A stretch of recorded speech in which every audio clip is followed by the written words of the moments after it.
tous et à toutes et bienvenue sur ma chaîne. Aujourd'hui on se retrouve pour une nouvelle vidéo au naturel. Et comment dire, pour certaines vous avez vraiment des radars à grossesse, à distance en plus, parce que vous avez deviné que j'étais enceinte avant même que je le dise. Mais c'est vrai qu'en regardant la première vidéo que j'ai postée avec le recul et celle qui suivait, ça se voit comme un nez au milieu du visage en fait. Et justement c'est mon nez qui m'a trahi. Avant de commencer, je voudrais vraiment vous remercier pour tous les messages de félicitations que j'ai reçus suite à la petite story Snapchat que je vous ai postée sur Snapchat. Cette annonce, je vous ai posé la question sur Snapchat si vous vouliez que je vous fasse des vidéos sur ma grossesse ou sur la grossesse de manière générale, et vous m'avez répondu oui massivement. Je vais le faire, mais que les choses soient claires.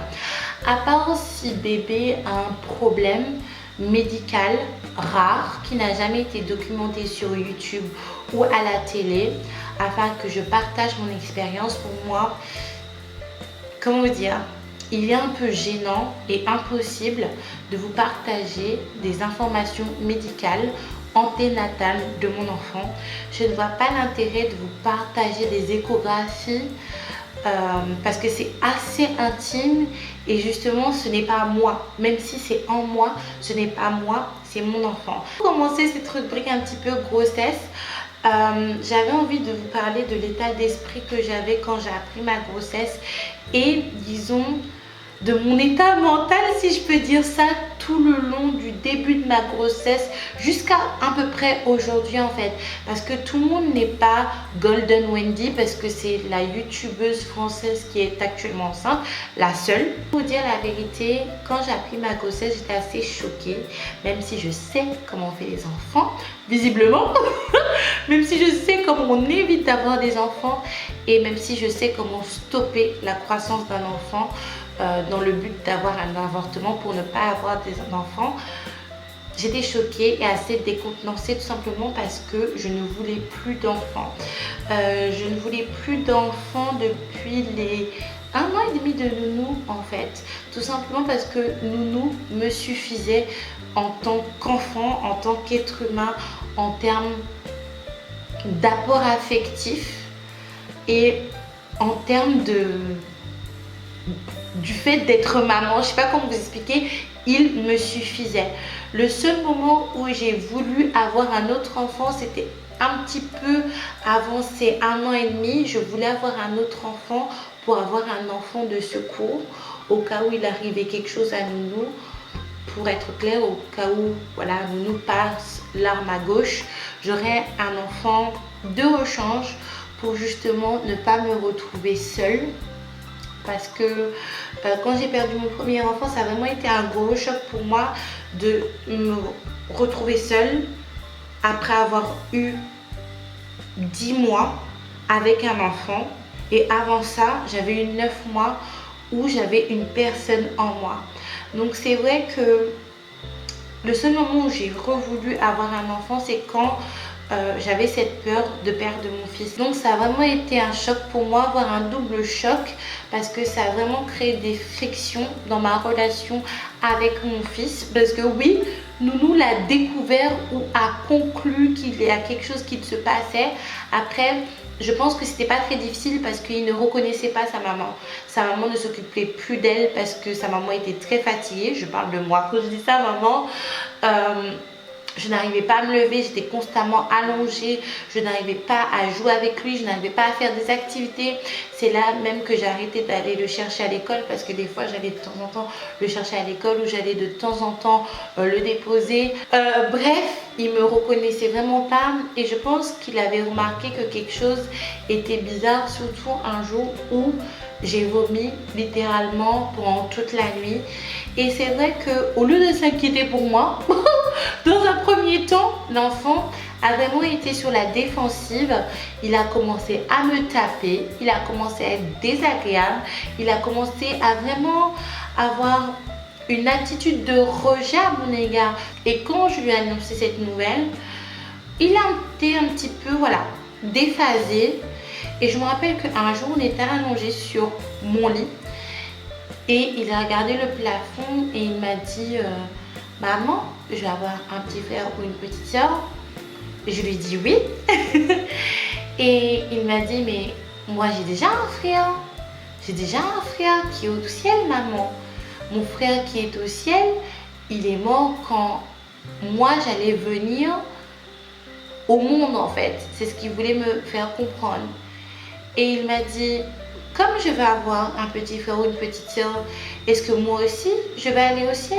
Est-ce que moi aussi je ne vais plus voir papa et maman? Et c'est vrai que, comment dire, même là ça me donne un petit peu d'émotion. Ça m'a fait mal pour lui qui pense cela.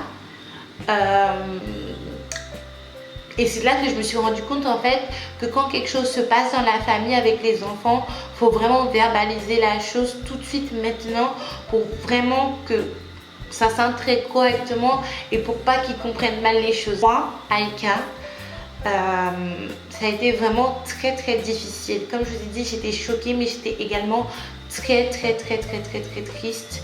Les 6 premiers mois, ou disons les 5 premiers mois et demi de ma grossesse. Oui, il y a des choses qui m'ont rendue triste. Il y a une personne qui m'a rendue triste. Il y a des choses qui ont été faites qui n'ont pas été correctes. C'est vrai.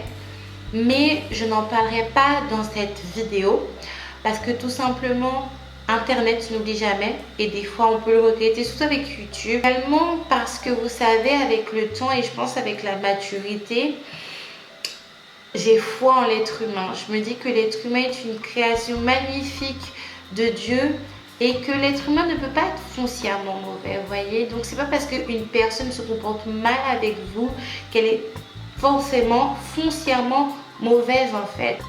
Et au-delà de ça, et peut-être là je vais m'attirer des foudres des femmes, en particulier des femmes enceintes qui sont un petit peu voilà sur les nerfs. À part les femmes qui se sont mariées ou eu des enfants très rapidement, qui est la chose à ne pas faire, ou soit les femmes qui sont face à un sorcier, c'est-à-dire qui jouent la comédie, qui se créent une personnalité pendant de nombreuses années. À part ces deux genres de femmes-là qui ont, disons, une certaine légitimité à râler, j'ai pas envie de me retrouver dans le cas des femmes, des youtubeuses, des instagrammeuses qui râlent de la manière suivante. Non mais tu te rends pas compte, Stéphanie. Je suis enceinte de 7 mois et demi. Et le gars, il est toujours en son système. Il est toujours avec ses potes. Il est toujours en train de laver sa voiture. Alors que moi là, je porte son bébé. C'est quoi son délire en fait? Est-ce que sa mère l'a même bien éduqué pour s'occuper d'une femme enceinte en plus? Non mais t'as raison, c'est comme moi avec Jean-Pierre. Il était toujours dans les ganas avec ses potes, avec ses frères, avec ses cousins, avec toute sa smala quand j'étais enceinte de ses jumeaux. Mais tu sais pas le plus gros, Stéphanie? Mais attends, je vais te le dire. Tu vois, mon homme qui est social avec tout le monde dehors, même avec toi quand tu es à la maison, dans l'intimité, c'est zéro ma fille. C'est zéro. Même pas un bisou, même pas un câlin. Il n'est même pas de l'huile sur mon ventre. D'accord? Et je porte son enfant, rien du tout. Et j'en passe les filles. Donc j'aurais pu faire ça. J'aurais pu commencer à dire le gars m'a fait ci, m'a fait ça, j'ai pleuré.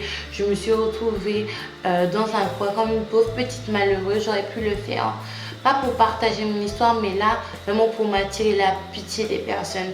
Et je vais vous dire pourquoi. Vous connaissez la bête que vous montez. Et là, quand je vous dis ça, c'est pas de manière sexuelle, mais disons que vous connaissez la personne qui partage votre vie. Vous connaissez la personne qui partage votre lit, qui partage vos toilettes, qui partage tout avec vous en fait. Parce que souvent, on se met avec des hommes, d'accord, selon des critères un petit peu farfelus, mais des hommes qui ne nous correspondent pas vraiment, mais pour des raisons que l'on ignore, ils nous font vibrer. On est là, on ne veut pas lâcher le gars, on ne veut pas lâcher le gars. Avec ce même homme qui ne vous convient pas, et vous savez qu'il ne vous convient pas, vous allez prendre la décision la plus importante de votre vie. Et plus idiote d'ailleurs, faire un enfant avec cet homme-là. Vous allez prendre cette décision avec une personne qui ne vous convient pas et après vous allez râler, vous allez pleurer sur YouTube, vous allez pleurer en parlant à vos copines, en parlant à vos amis, alors que je pense que ces mêmes copines, ces mêmes amis, ces mêmes membres de votre famille vous ont dit cet homme-là n'est pas fait pour vous. Personne ne peut changer une autre personne à part si cette personne le décide. Même pas un enfant. Un gars qui est dans un délire que j'aime dire, voilà, un délire wakonette, c'est-à-dire que le gars tient les murs de la cité ou le gars tient les murs de la boutique, il a fumé zèbre, il a coqué en l'eau femme. Vous voyez ce genre de type-là? Parce que vous avez un enfant avec lui, ça ne va pas devenir le gendre idéal. Vous voyez ce que je veux dire? Ça ne va pas devenir le genre de type qui sort de chez lui à 6h30 pour aller travailler à 7h30, 8h et qui va sortir du travail à 16h30 pour rentrer à la maison à 17h comme ça pour attendre son repas ou pour préparer avec vous et qui va jouer le soir avec ses enfants et qui va se coucher à côté de vous le soir. Pas changer une personne juste parce qu'on a un enfant avec cette personne-là et venir râler surtout si cette personne ne vous a pas fait comprendre qu'il allait changer en fait. Avec les hommes avec qui vous êtes actuellement, vous savez que c'est le résultat que vous allez obtenir. Ne vous croyez pas psychologue, ne vous croyez pas psychiatre en pensant que votre présence, votre amour et vos enfants vont faire changer cette personne-là en fait. Pas du tout. Ça ne veut pas dire que moi je ne me suis pas sentie triste. Si, je me suis sentie triste, mais je sais à quoi m'attendre. Je sais comment est la personne, je sais comment la personne réagit. Tu connais cette personne, tu connais comment elle réagit, tu connais son caractère, tu connais que cette personne n'est pas le genre idéal. Tu le sais déjà, Eka. Donc pleure sur mon épaule, il ne faut pas commencer à me dire des pourquoi moi, pourquoi ci, pourquoi ça, parce que tu sais déjà. Ça a vraiment mis un coup de massue, dans le sens où je me suis dit, ben mon Dieu, je vais être malheureuse toute ma vie, en fait. Je suis malheureuse toute ma vie, je ne pourrais pas refaire ma vie parce que déjà, je savais, j'avais une discussion avec le père de mon fils et je lui disais, il y a quelques années ou il y a quelques mois en fait, on parlait d'un truc et je lui dis, tu sais, pour dire que quand tu as un enfant, ça va, c'est mignon, quand tu veux refaire ta vie, mais quand tu as 2 enfants, c'est un autre délire. Et il m'a répondu, non mais tu sais Aïka, si tu rencontres une personne que tu es 2, 3, 4, 5, 10, 20 enfants, il t'accepte toi et tes enfants, mais la réalité elle n'est pas vraiment comme ça en fait. Moi-même je vous ferai une autre vidéo, sans rentrer dans les détails bien sûr, mais refaire ça avec quand on a déjà un enfant et voilà, plusieurs enfants c'est un petit peu compliqué. Et je me suis dit, mais là c'est terminé, je ne vivrai jamais mon fairy tale, je ne vivrai jamais mon conte de fées, je ne rencontrerai jamais mon prince charmant qui va me faire être dans les nuages pendant au moins plusieurs mois, pendant plusieurs années, qui va se mettre à genoux pour me faire sa demande en mariage, qui l'aura organisé depuis des semaines, vous voyez, qui leur a mis des amis ou des membres de la famille dans le secret pour organiser toute cette demande et qui demande après ma main à ma mère et qu'elle accepte ou pas. Oui, ou à mon grand-père puisque je n'ai pas de papa. J'aurais jamais ce mariage que je veux en fait, que je me suis imaginé parce que moi tout ce que je voulais c'est avoir une famille, être aimée. C'est tout ce que je voulais en fait dans ma vie parce que je sais que le reste je vais l'avoir par moi-même et c'est vrai que ça m'a rendue très triste. Je me dis bon, je sais que c'est mes propres décisions qui ont mené au fait que je sois enceinte aujourd'hui, mais voilà, ça va être ça ma vie. Vous voyez, j'étais vraiment dans une matrix. Et c'est à ce moment-là en fait que j'ai proféré des choses assez graves. Mais je vais vous le dire, à partir de ce moment-là, j'ai décidé que j'allais accoucher sous X, que j'allais faire adopter mon enfant. Et pour moi, la décision, même si je n'allais pas la faire, elle était ferme. En parallèle, j'ai pas fait un déni de grossesse à proprement parler, mais j'ai décidé de mettre de côté ma grossesse. Parce que quand vous apprenez que vous êtes enceinte, vous n'avez pas directement un ventre comme le mien, vous n'avez pas directement un nez comme le mien, des changements physiques comme j'ai actuellement. Il faut un laps de temps. Et c'est vrai que j'ai mis de côté tout ça et j'ai continué ma vie comme si de rien n'était. Après, vous savez, quand une grossesse, elle évolue, elle ne recule pas, tout simplement. Et j'ai eu plusieurs signaux d'alarme. Comme j'aime bien dire en anglais, j'ai eu plusieurs wake-up calls. Le premier, en fait, c'est quand je suis partie voir la sage-femme. Ça a été mon premier rendez-vous. Parce que j'avais les crampes au ventre et que je me disais peut-être que je fais une fausse couche. Donc je suis partie voir la sage-femme Et en fait, elle m'a dit clairement, vous n'êtes pas enceinte. Et quand elle m'a dit ça, en fait, je venais pas d'apprendre que j'étais enceinte en fait. Ça faisait un petit moment et j'ai déjà été enceinte et je sais que déjà au bout de quelques semaines en fait, ton utérus est grossi, ton utérus est d'un genre en fait. La sage-femme m'a dit mais vous n'êtes pas enceinte ou peut-être c'est vraiment une très très petite grossesse, mais même à ce stade-là, on ne fait rien à l'échographie. Et quand elle m'a dit ça, je me suis dit waouh, ça veut dire que j'ai fait une fausse couche parce que je me connais, je connais mon corps et je connais un minimum la grossesse, même si chaque grossesse est différente. C'était vraiment pas possible. Donc ce que j'ai fait, c'est que ce jour-là, j'étais comment on appelle ça, à la PMI du Robert.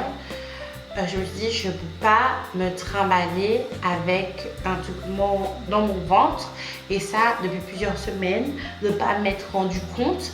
Alors après, c'est vrai que j'ai eu une baisse de symptômes, mais c'était tout à fait normal vu mon terme. J'ai foncé à Louis Domergue, à l'hôpital de Trinité. Et arrivé là-bas, bon, je leur ai habillé quelque chose. Et ils m'ont examiné. Et ils m'ont fait une échographie, ils m'ont dit mais madame, vous allez très bien, vous êtes enceinte de tant. Je ne sais pas ce qu'on vous a raconté, mais rassurez-vous, vous êtes bien enceinte. Rappelez-vous bien de faire vos prises de sang, vos examens, vos échographies. Vous êtes déjà un petit peu en retard. Donc tout va bien. Regardez, votre bébé est là, votre bébé bouge, son cœur est pas. Le deuxième wake-up call, comme on dit, ça a été l'arrivée de Madame Maman en Martinique. Dès qu'elle est arrivée en Martinique, en fait, elle a remarqué qu'il y a quelque chose qui n'allait pas. Elle m'a dit, toi, tu es enceinte. Et c'est vrai que, avec le recul, comment je peux mentir à ma créatrice? C'est elle qui m'a mise au monde, c'est elle qui me connaît, c'est comme Nounou quand il ment. Je le remarque, c'est mon fils en fait. Et elle a remarqué, elle m'a dit, hey, Kat, de toute façon, voilà, t'es grosse. Et la manière dont t'es grosse là, c'est sûr que t'es grosse, c'est-à-dire que t'es enceinte en fait. Et finalement, j'ai fini par lui avouer et de lui confier la décision en fait que j'allais prendre en fait. Et là, elle m'a regardée. Tu laisses mon petit enfant en dehors de tout ça. Tu arrêtes tes bêtises. Moi, s'il le faut, je prends mon petit enfant. De toute manière, tu vas pas le faire. Et c'est vrai que quand elle m'a dit ça, en fait, j'ai réalisé ce que je disais. J'ai réalisé ce que je proférais. Que c'était des choses très très graves que je disais, que je n'aurais jamais dû dire ça. Je me rappelle, c'était un petit peu une soirée comme aujourd'hui, assez calme. Et j'ai regardé le ciel et je me suis dit, tu sais quoi, Ika, tu vas sortir de ta matrix immédiatement. Tu n'as pas été élevée comme ça ne fait pas partie de tes valeurs de faire des choses et de ne pas assumer par la suite, ou peut-être que tu veux faire mal à une certaine personne que tu dis ça. Et je me suis dit, comment j'ai pu juste proférer ce genre de choses alors qu'il y a des femmes qui sont même pas capables de concevoir aujourd'hui. Je me suis dit, tu sais, Eka, tout le monde n'est pas fait pour être chanteur, tout le monde n'est pas fait pour vivre aux États-Unis ou ici en Martinique ou en France. Tout le monde n'est pas fait pour être youtubeur, tout le monde n'est pas fait pour être marié, pour avoir des enfants. Donc je me suis dit que peut-être tout n'est pas fait pour avoir des contes de fées et que toi tu es une personne qui n'est pas faite pour avoir ce type de conte de fées là, mais que tu as un conte de fées à ta manière parce que tu as un petit garçon qui est magnifique, qui te rend heureuse tous les jours et par la grâce de Dieu pour le moment ça va, et tu vas avoir un autre petit enfant qui va te faire, voilà, qui va te rendre aussi heureuse que Nounou en fait. Donc ça sera ça ton conte de fées pour le moment. Le moment où je me suis dit j'accepte cette grossesse, je vais l'assumer, vous savez quoi, mon enfant a commencé à bouger et j'étais déjà bien avancée dans ma grossesse. Je me dis mon Dieu Seigneur, comme quoi la parole crée. Rodine me dit souvent, Aïka, ne dis pas n'importe quoi avec ta bouche là, en plus tu parles beaucoup trop, parce que ce que tu dis ça crée des choses. Aujourd'hui je suis vraiment très très contente, très heureuse, et je pensais pas l'être. Il faut savoir que pendant la grossesse aussi, il y a les hormones qui jouent et c'est un petit peu compliqué. Donc j'espère que cette vidéo vous aura plu, même si elle était assez bouillonne. C'était un petit peu mon évolution psychologique sur ma grossesse. Après je vous ferai des vidéos plus sur mes premiers mois, petit à petit. J'espère que vous allez me suivre dans cette aventure, qu'on va être ensemble dans cette aventure. Surtout que j'ai découvert qu'il y en a beaucoup d'entre vous qui sont enceintes en fait. Il n'y a que moi qui raconte ma vie. C'est vrai que quand je vous lance des détails de ma vie, vous me dites ah oui, moi aussi je suis enceinte, j'accouche tant. Donc j'espère que ça va vous plaire. Après, il n'y aura pas que des vidéos sur ça. Mais voilà. Je tiens encore à vous remercier une nouvelle fois pour tout votre soutien et tout votre amour. Et je vous envoie et je vous en envoie aussi, même si je sais que c'est pas suffisant. Moi, je vous fais un gros bisou. Crevette vous fait un gros bisou et on vous dit à la prochaine.